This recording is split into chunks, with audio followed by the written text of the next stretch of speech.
Assalamualaikum warahmatullahi wabarakatuh. Ketua dan anggota Majelis Hakim yang mulia, saudara termohon dari KPU, pihak terkait dari kuasa hukum Paslon 2 dan saudara dari Bawaslu.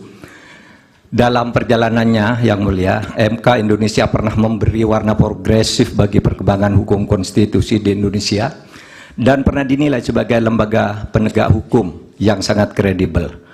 Harvard Handbook tahun 2012 seperti ditulis oleh Tom C. menilai MK Indonesia adalah salah satu dari 10 MK paling efektif di dunia. Studi tentang perjalanan masa lalu MK yang bagus pernah ditulis juga dalam beberapa jurnal ilmiah. Dari Amerika Serikat ada disertasi yang ditulis oleh Pastor Stefanus Hendrianto yang kemudian diterbitkan dalam bentuk buku berjudul Law and Politics of Constitutional Courts, Indonesia and the Search for Judicial Heroes, diterbitkan oleh penerbit ternama di Amerika. Dari IAIU Malaysia lahir disertasi karya Iwan Satriawan, Role of the Constitutional Court in Consolidating Democracy in Indonesia. Ada juga disertasinya Rifli Harun tentang hukum dan sengketa pemilu. Apresiasi terhadap MK Indonesia dalam keberaniannya membuat landmark decisions muncul dalam berbagai makalah forum ilmiah, jurnal akademik, dan berbagai media. Bahkan dalam konteks penyelesaian sengketa pemilu, Begawan Hukum Sacipto Raharjo pernah menulis tulisan di harian Kompas 14 Juli 2009 dengan judul Tribute untuk Mahkamah Konstitusi, yang di dalamnya mengatakan begini: mungkin kita perlu mendirikan sebuah monumen agar orang selalu mengingat bahwa Indonesia pernah memiliki Mahkamah Konstitusi yang bekerja dengan penuh penghormatan, tidak takut terhadap intimidasi.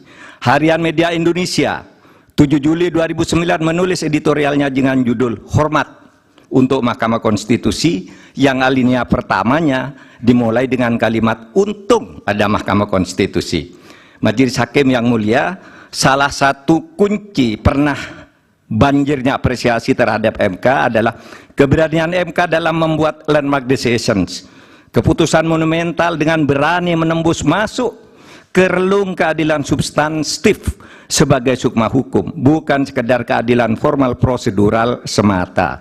Dalam hal pengujian undang-undang misalnya, teori OPL atau Open Legal Policy itu lahir atau sekurang-kurangnya secara resmi digunakan pertama kali oleh Mahkamah Konstitusi. Dalam hal pelaksanaan pemilu, MK memperkenalkan pelanggaran TSM yang kemudian diadopsi di dalam tata hukum kita. Mahaguru Hukum Tata Negara Profesor Yusril Iza Mahendra saat ikut menjadi ahli pada sengketa hasil pemilu 2014 dan bersaksi di MK pada tanggal 15 Juli mengatakan bahwa penilaian atas proses pemilu yang bukan hanya pada angka harus dilakukan oleh MK. Pandangan ini bukan pandangan lama, melainkan pandangan yang selalu baru, yang justru terus berkembang sampai sekarang. Menjadikan MK hanya sekedar mahkamah kalkulator, menurut Pak Yusril, adalah justru merupakan pandangan lama yang sudah diperbarui sekarang. Di berbagai negara judicial activism banyak dilakukan oleh Mahkamah Konstitusi maupun Mahkamah Agung.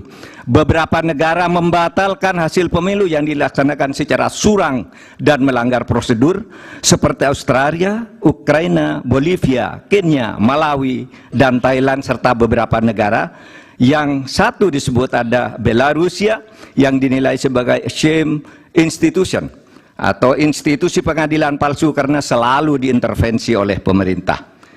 Akhirnya kami tahu sungguh berat bagi MK dalam sengketa hasil pemilu ini. Pastilah selalu ada yang datang kepada hakim yang mulia untuk mendorong agar permohonan ini ditolak. Dan pasti ada pula yang datang yang meminta agar MK mengabulkannya. Yang datang mendorong dan meminta itu tentu tidak harus orang atau institusi, melainkan bisikan hati nurani yang datang bergantian di dada para hakim, yaitu bisikan yang selalu terjadi antara ammaroh dan mutmainnah.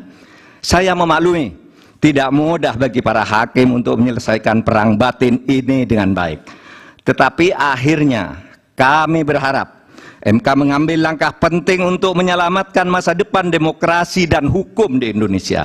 Jangan sampai timbul persepsi bahkan kebiasaan bahwa pemilu hanya bisa dimenangkan oleh yang punya kekuasaan atau yang dekat dengan kekuasaan dan mempunyai uang berlimpah.